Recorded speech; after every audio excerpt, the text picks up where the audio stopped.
Hello, we're at IBC, where so much of what's going on now is what was being talked about as all the things that needed to be done to change the course of how content is distributed and what the behavior patterns are of users.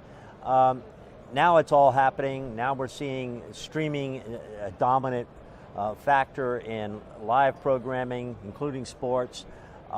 And with all of that comes a whole lot of new issues that really haven't been a problem before. And I had the pleasure of spending some time here with Christopher Schoten, who's the Senior Product Marketing Director for NAGRA, to look at one of those problems, which has to do with piracy.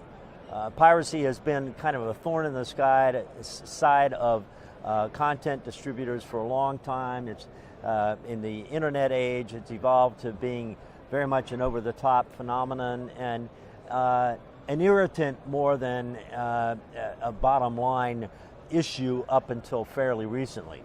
All that's changed now.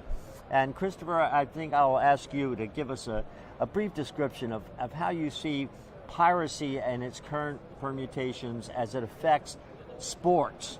Because now live streaming of sports is becoming a real moneymaker, a really important element to the rights holders, and we have this whole transition in streaming from what it was to something else. Yeah, so unfortunately streaming is not just an opportunity for the rights holders, it's an opportunity for the pirates as well. And sports has always been a major driver for the pay TV industry. And we've seen sports piracy happening on broadcast systems, satellite, cable, for decades now, since the launch of digital TV.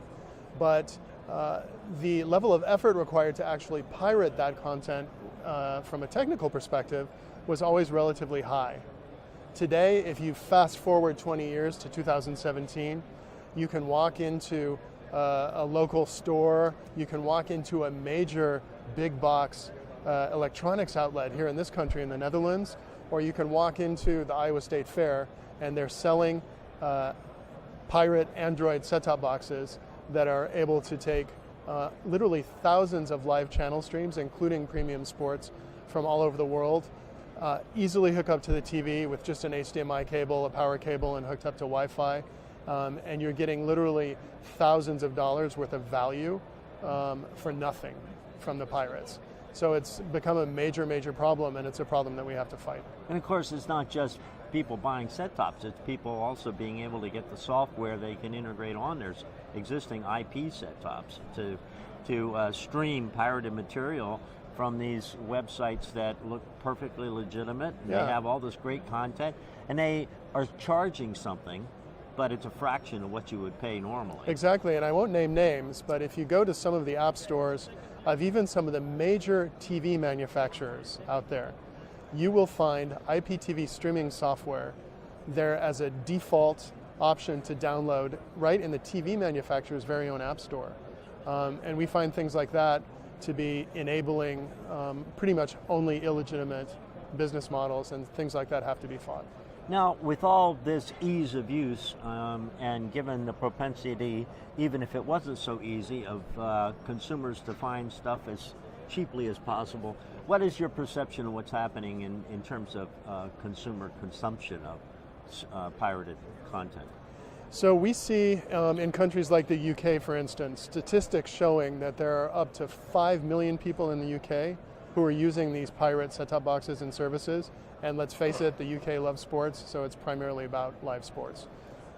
And the US is even higher, as I understand from some surveys, but proportionately not as big, just because we have more people living in the States, but it's still a significant issue in the States as well. It's a significant issue, and I would say that the advantage that the US has is that the sports rights holders like Major League Baseball and others, as well as the other premium content providers, have been really innovative and early to the table with some great direct-to-consumer options, as well as working with the pay TV operators to make content consumable in a more flexible fashion, on demand, on the device of the consumer's choice. So we see that the two major drivers that are required to combat piracy are the carrot and the stick.